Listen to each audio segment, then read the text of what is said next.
10 محرم کا دن تھا، چاروں طرف شہیدوں کے ڈھیر لگے ہوئے تھے۔ آخر میں حضرت امام حسین کربلا کے میدان میں جانے لگے۔ آپ کی معصوم بیٹی نے گھوڑے کی لگام پکڑ لی، بیٹی نے گھوڑے کی لگام پکڑ لی۔ ننھی سی بیٹی ہے، رو کر کہنے لگی، اے گھوڑے، میرے بابا کو لے کر میدان میں مت جانا، کیونکہ میں نے دیکھا ہے اس میدان میں ہمارے خیمے سے جو بھی گیا ہے زندہ واپس نہیں آیا۔ کیسا منظر ہوگا وہ جب ایک باپ گھوڑے پر سوار ہوگا اور اس کی معصوم سی ننھی سی بیٹی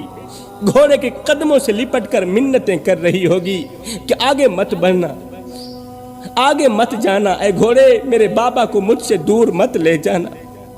میرے بھائیوں، ایک طرف حق کا علمبردار باپ کھڑا ہے، دوسری طرف اس کی معصوم بیٹی کھڑی۔ وہ شاید جنگ نہیں سمجھتی، وہ شاید حالات کی سنگینی نہیں جانتی، وہ معصوم بچی ہے، وہ ننھا سا پھول ہے، وہ جنگ کے حالات نہیں جانتی، مگر اتنا ضرور جانتی ہے کہ جو بھی اس میدان میں گیا ہے زندہ واپس نہیں آیا۔ لکھنے والے لکھتے ہیں کہ امام حسین نے آخر میں اپنے بیمار بیٹے حضرت زین العابدین سے فرمایا کہ میری بیٹی کا خیال رکھنا، اسے اٹھا لو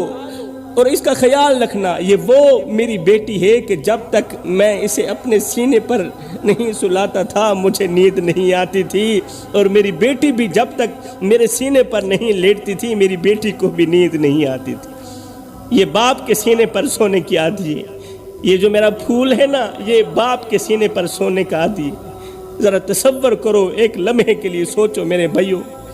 ایک ننھی سی بچی جس کی پوری دنیا اس کا بابا ہو، جس کی ہر خوشی اپنے باپ سے شروع ہوتی ہو اور اپنے باپ پر ہی ختم ہوتی ہو۔ کہا جاتا ہے کہ کربلا کے اندر بڑے بڑے مصائب آئے، بڑے بڑے صدمے آئے، مگر جب اس ننھی سی بیٹی کی جدائی کا لمحہ سامنے آیا تو امام حسین کی آنکھوں سے آنسو نکلتے نظر آئے۔ اتنے بڑے مصائب آنے پر بھی حضرت امام حسین نہیں روئے، آنکھوں سے ایک آنسو بھی نہیں نکلا، مگر جب ننھی سی بیٹی کی جدائی کا لمحہ آیا، جدائی کا وقت آیا، آپ نے دیکھا کہ بیٹی نے گھوڑے کے پیر پکڑے ہوئے اور کہہ رہی ہے کہ آگے مت جانا، یہاں پر جو بھی جاتا ہے واپس نہیں آتا۔ یہ منظر دیکھ کر امام حسین کی آنکھوں سے آنسو نکلتے نظر، کیونکہ اس شہزادی کو نہیں معلوم تھا کہ یہ حق اور باطل کی جنگ ہے، اسے نہیں معلوم تھا کہ کربلا میں شہید ہونے والوں کا مقام کیا ہوتا ہے، اسے کیا خبر تھی کہ تاریخ کا سب سے بڑا معرکہ اس کی آنکھوں کے سامنے